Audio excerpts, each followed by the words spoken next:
வணக்கம், welcome to Nalini's kitchen அன்றும் இன்றும்.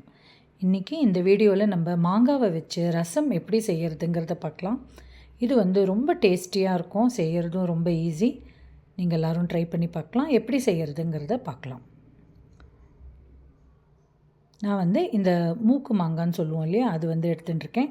அதில் கிட்டத்தட்ட 3/4 சைஸ் நான் யூஸ் பண்ணியிருக்கேன். இது மாதிரி தண்ணியில் நம்ம ஒரு 2லேருந்து 3 நிமிஷம் வரைக்கும் அந்த மாங்காவை ஜஸ்ட் ரேண்டமாக கட் பண்ணி நல்லா வேக வச்சுட்டோம். கொஞ்சம் ஆறினப்புறம் மிக்சியில் பேஸ்ட் பண்ணி ரெடி பண்ணி வச்சுக்கலாம். நம்ம இன்னொரு பாத்திரம் எடுத்து அதில் தக்காளி ஒரு 2 டம்ளர் தண்ணியை விட்டுட்டோம். தக்காளி, 2 பச்சை மிளகா, கொஞ்சம் உப்பு, ஒரு அரை டீஸ்பூன் சாம்பார் பொடி போட்டு ஒரு 2லேருந்து 3 நிமிஷம் வரைக்கும் கொதிக்க வச்சுடலாம்.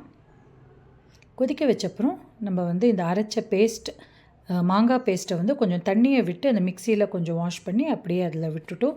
1 நிமிஷம் வரைக்கும் கொதிக்க வச்சுட்டோம். நம்ம ஒரு கரண்டி அளவுக்கு துவரம்பருப்பு, அதாவது வெந்த துவரம்பருப்பு போட்டுடலாம். அது ரொம்ப கொதிக்க விடாமல் கொஞ்சம் நுரைச்சிண்டு வரும்போது நம்ம கொத்தமல்லியை கட் பண்ணி போட்டுட்டோம். அதில் தாளித்து கொட்டிடலாம். தாளிப்புக்கு நெய்யில் கொஞ்சம் கடுகு, ஜீரகம், கருவேப்பிலை, பெருங்காயம் போட்டு தாளித்து விடலாம். ரொம்ப வாசனையாக டேஸ்ட்டாக இருக்கும். பார்த்தீங்கன்னா நம்மளோட இந்த மாங்காய் ரசம் சூப்பராக ரெடி ஆகிடுது. நீங்கள் எல்லோரும் ட்ரை பண்ணி பாருங்கள். நம்ம நெக்ஸ்ட் வீடியோவில் பார்க்கலாம். தேங்க்யூ.